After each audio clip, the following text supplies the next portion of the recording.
ہر آدمی یہاں امتحان دے رہا ہے. ابھی کامیابی اور ناکامی کا فیصلہ نہیں ہوا ہے. اگر کوئی اپنے آپ کو کامیاب سمجھتا ہے تو دھوکے میں ہے، اور کوئی اپنے آپ کو ناکام سمجھتا ہے تو وہ بھی دھوکے میں ہے. کوئی بیمار بیماری کی وجہ سے ناکام نہیں ہو گیا ہے، کوئی فقیر فقر کی وجہ سے ناکام نہیں ہوا ہے، کوئی صاحب حال کی وجہ سے صبر کی کیفیت پر وہ ناکام نہیں ہے، اور کوئی غنی اگر یہ سمجھ رہا ہے کہ میں کامیاب ہو گیا، کوئی حکومت کا مالک یہ سمجھ رہا ہے کہ میں کامیاب ہو گیا، وہ بھی دھوکے میں ہے. اس کا فیصلہ تو میدان محشر ہوگا. من زحزح عن النار وادخل الجنة فقد فاز. کہ جو جہنم سے بچا لیا گیا اور جنت میں داخل کر دیا گیا وہ کامیاب. حقیقی کامیابی وہی ہے اور حقیقی ناکامی بھی وہی ہے. اس لیے یہاں اگر کوئی اپنی کامیابی ناکامی کا فیصلہ کر رہا ہے تو بچوں جیسا حال ہے اس کا. بچہ جو ہے بچہ، اس کے ہاتھ میں ٹافی نہیں ہے، دوسرے بچے کے ہاتھ میں ٹافی ہے تو یہ سمجھتا ہے کہ میں ناکام ہوں، تو اس کے لیے پوری طاقت لگا دیتا ہے، زور لگاتا ہے، روتا ہے، چلاتا ہے، اور ٹافی مل جاتی ہے تو سارا درد بھول جاتا ہے. وہ رونے کی ساری آواز ایک دم بند ہو جاتی ہے اور سمجھتا ہے کہ میرے دنیا مل گئی مجھے. وہ ٹافی پر راضی ہو جاتا ہے، نہ ملنے پر وہ ناکامی سمجھتا ہے کہ میرے پاس نہیں ہے. یہی حال ہم بڑوں کا ہے کہ ذرا سی دنیا آ جاتی ہے تو اترا جاتے ہیں، اور تھوڑا آگے پیچھے ہو جاتے ہیں تو گھبرا جاتے ہیں. یہ مطلق انسان کی صفت ہے. ان الانسان خلق ہلوعا، کہ انسان بڑا جلد باز ہے. ان الانسان خلق ہلوعا اذا مسہ الشر جزوعا، کہ ذرا سی تکلیف پہنچ جائے اس کے تو جزا فضا شروع کر دیتا ہے، گھبرا جاتا ہے، ڈر جاتا ہے، شکوے شکایت شروع کر دیتا ہے. وَإِذَا مَسَّهُ الْخَيْرُ مَنُوعًا، کہ ذرا سی کوئی بھلائی مل جاتی ہے، اس کو خیر مل جاتی ہے تو اترانے لگتا ہے. إِلَّا الْمُصَلِّينَ، ہاں لیکن جو نمازی ہیں، پکا نمازی ہیں، جو نمازی ہے وہ ایسا نہیں ہوگا. اور پکا نمازی مومن ہی ہوگا. قد افلح المؤمنون الذین هم فی صلاتهم خاشعون، کہ یہ ایمان والے کی یہ صفت نہیں ہے کہ دنیا کے حال سے گھبرا جاوے اور دنیا کے اچھے حال سے اترا جاوے. بیلنس میں رہتا ہے، بیلنس میں رہتا ہے، ہر وقت اللہ کا شکر گزار رہتا ہے. حالات سازگار ہو تب بھی، ناسازگار ہو تب بھی، کہ دونوں حال امتحان کا مرحلہ ہے. اگر آدمی یہ سمجھ رہا ہے کہ حالات سازگار ہو گئے تو ہو گیا کام، نہیں ہوا ہے، یہ اور زیادہ سخت امتحان ہے. صحابہ یہی کہتے تھے کہ جو فقر و فاقہ کے دن تھے نا وہ آسان تھے، ہم کو ساری خیر اسی میں ملی.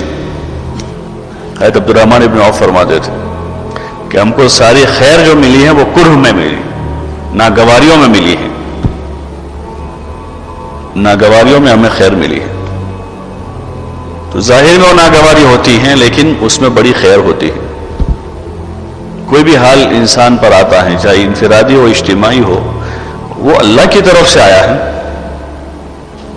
اور اللہ اپنے بندوں پر 70 ماؤں سے زیادہ رحم کرنے والا ہے. 70 ماؤں سے زیادہ رحم کرنے والا اللہ ہے. تو پھر ایمان کی کیفیت اگر اچھی ہے تو آدمی کسی حال سے گھبرائے گا نہیں، ڈرے گا نہیں، اگر ایمانی کیفیت اچھی ہے تو. اور جب ایمانی کیفیت کمزور پڑتی ہے آدمی کی تو وہی بات ہے ان الانسان خلق ہلوعا اذا مسہ الشر جزوعا، کہ ذرا سی تکلیف پہنچی تو جزا فضا شروع.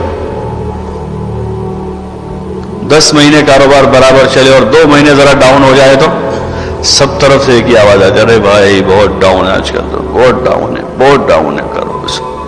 گھر میں جاؤ تو وہی بات ہو رہی ہے، بازار میں جاؤ تو وہی بات ہو رہی ہے، کسی کا فون آ رہا ہے، بھائی ارے بھائی جانے دو، بات ہی چھوڑ دو، ابھی تو 10 مہینے تک اتنا سارا کمایا، اتنا جمع کیا ہے، اس کا تو کبھی تذکرہ ہی نہیں کیا۔ سال بھر آدمی تندرست رہتا ہے، سال میں 15 دن بیمار ہو گیا تو آدمی اس کی پوری تسبیح پڑھ دیتا ہے۔ کوئی ذرا سی خبر کیا پوچھ لے کہ کیا حال ہے، اس کو پوری ڈیٹیل بتا دیتا ہے کہ وہ پرسوں ایسا ہوا، پھر میں وہاں گیا، پھر وہاں سے وہ ڈاکٹر کے پاس گیا، وہاں سے وہ چیک اپ کروایا، اور وہاں سے وہاں سے وہ پوری اس کو تاریخ سنا دے گا آدمی اپنی۔ اور 10 مہینے تندرست رہا اس کی، کہ اس کی تو کسی کو نہیں سنا تھا آدمی، کہ یہ ضعف ایمان کی علامت ہے آدمی کی، اندر ضعف ہے اتنا، اس لیے شکر کی کیفیت کے ساتھ آدمی نہیں جی رہا، اور حال پر صبر کی کیفیت پر نہیں ہے۔ جو ایمان کا خاصہ ہے، یہ دونوں صفتیں ایمان کی ہیں۔ حضور علیہ السلام ایک مرتبہ ایک جگہ سے جا رہے تھے، ایک عورت واویلا کر رہی تھی، برابر ہو رہی تھی، نوحہ کر رہی تھی۔ آپ علیہ السلام نے معلوم کیا تو پتہ چلا کہ اس کے بیٹے کا انتقال ہو گیا ہے، اس پر رو رہی ہے۔ تو آپ علیہ السلام وہاں قریب تشریف لے گئے اور اس کو صبر کی تلقین کی کہ آپ صبر کر لو۔ تو وہ جانتی نہیں تھی کہ اللہ کے رسول ہے، تو فوراً اس کی اپنی اس کیفیت میں تھی نوحہ کی، وہ کہنے لگی آپ کو کیا پتا، میرا بیٹا مر گیا ہے، تمہارا مر جائے تو تم کو پتا چلے۔ آپ علیہ السلام آگے چل دیے، لوگوں نے بتایا کہ اللہ کے رسول تھے جن کو تو ایسا کہہ رہی ہے۔ تو ایک دم سے وہ تائب ہو گئی اور کہنے لگی کہ میں صبر کروں گی۔ حضور صلی اللہ علیہ وسلم کے پاس جا کر خبر دی کہ یا رسول اللہ، وہ کہہ رہے میں صبر کروں گی۔ تو حضور علیہ السلام نے فرمایا الصبر عند صدمۃ الاولی، کہ جب صدمہ پیش آتا ہے اس وقت صبر ہوتا ہے۔ 2 دن واویلا کر لیا، اب کہتے اب میں صبر کروں گا، دن بھر آدمی رو لیا، پیٹ لیا، چلا لیا، بہت ساری شکایتیں کر دی، اب ہوش آیا کہ اب صبر کروں گا، کہ اب صبر کا وقت پورا ہو گیا۔ صبر کا اصل وقت وہ تھا جس وقت آدمی پر حال ہوتا ہے کہ آدمی اس وقت صبر کرے، اور اس بات کا یقین رکھے کہ اللہ کی طرف سے جو ہے اس میں خیر ہے۔ اس میں کیا ہے؟ بولو نا بھائی، خیر ہی ہے، چاہے ہم کو شر دکھے اس میں۔ ہم لوگ جب اسکول میں پڑھتے تھے تو اردو میں ایک قصہ تھا ایک بادشاہ کا، کہ وہ بادشاہ جو ہے اس کا ایک وزیر تھا۔ ایک موقع پر شکار کے لیے گئے دونوں ساتھ، شکار کرتے کرتے بادشاہ کے انگلی پر کوئی زخم لگا جس سے اس کی انگلی کٹ گئی، کوئی چیز لگ گئی۔ وزیر جو تھا نا وہ نیک آدمی تھا، دیندار تھا، اس کی زبان سے فوراً نکلا کہ خدا جو کرتا ہے اچھا ہی کرتا ہے۔ کیا نکلا؟ خدا جو کرتا ہے اچھا کرتا ہے۔ اس کو بہت برا لگا کہ میری مصیبت پر خوش ہوتا ہے کہ میری انگلی کٹ گئی اور ایسا بولتا ہے خدا جو کرتا ہے اچھا کرتا ہے۔ اس کو نکال دیا، چھٹی کر دی اس کی کہ ایسا آدمی نہیں چاہیے، اس کو میری خیر خواہی نہیں ہے، یہ تو میری مصیبت پر راضی ہوتا ہے۔ اور دوسرا آدمی اس نے رکھ لیا اپنے وہاں۔ پھر کچھ مدت گزری کہ شکار کے لیے جنگل میں گئے۔ پرانے زمانے کے بادشاہ شوقین ہوتے تھے شکار کے، تو گئے جنگل میں اور دور دراز نکل گئے اندر۔ وہ 2 ہی تھے اور جنگلی لوگوں کے ہاتھ لگ گئے، وہ دونوں کو پکڑ لیا انہوں نے، جنگلی لوگوں نے، اور دونوں کو پکڑ کے لے گئے۔ ان کے تہوار کا دن تھا اور وہ اپنے تہوار کے دن اپنے دیوتا کے نام پر ایک انسان کا چڑھاوا چڑھاتے تھے، ایک آدمی کا۔ تو انہوں نے دیکھا کہ بادشاہ موٹا تازہ ہے تو اسی کو پسند کیا کہ اس کو چڑھانا ہے۔ اس کو لے جا کر وہاں ان کے دیوتا کے معبود کے سامنے اس کو لٹا دیا اور اس کو ذبح کرنے لگے۔ ایک آدمی کی نظر پڑ گئی کہ اس کی انگلی کٹی ہوئی ہے، تو اس نے بتایا بھائی یہ تو انگلی کٹا ہوا آدمی ہے، اور ایسا آدمی نہیں چلتا ہے چڑھاوے میں، جیسے اپنے ابھی ہے نا قربانی میں اس وقت کٹا ہوا ہو تو جانور نہیں چلتا ہے، تو ان کے وہاں بھی ہوگا وہ ایسا آدمی نہیں چلے گا۔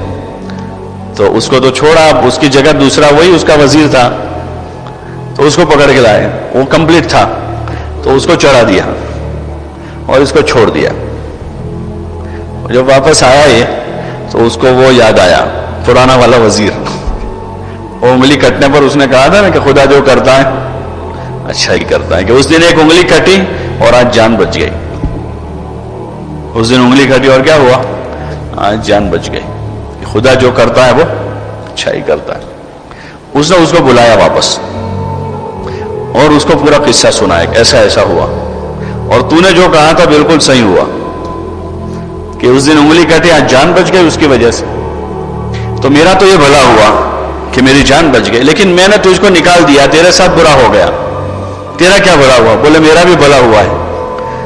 اگر تو مجھے نوکری سے نہ نکالتا تو میں ہی تیرے ساتھ ہوتا وہاں. تو میری نوکری گئی اس میں بھی میرا بھلا تھا، اور تیری انگلی کٹی اس میں تیرا بھلا تھا. بندے کو پتہ نہیں ہوتا، بندہ جلدی مچاتا ہے. بندہ کیا کرتا ہے؟ جلدی مچاتا ہے. وابل اس کو پتہ نہیں کہ جس مالک کی طرف سے حال آتا ہے وہ میری ماں سے زیادہ 70 گنا مجھ پر رحم کرنے والا ہے. اور آدمی خواہ پریشان ہوتا ہے. اگر ایمانی کیفیت آدمی کی اچھی ہے تو دل مطمئن رہتا ہے چاہے کچھ بھی ہو جائے دنیا میں.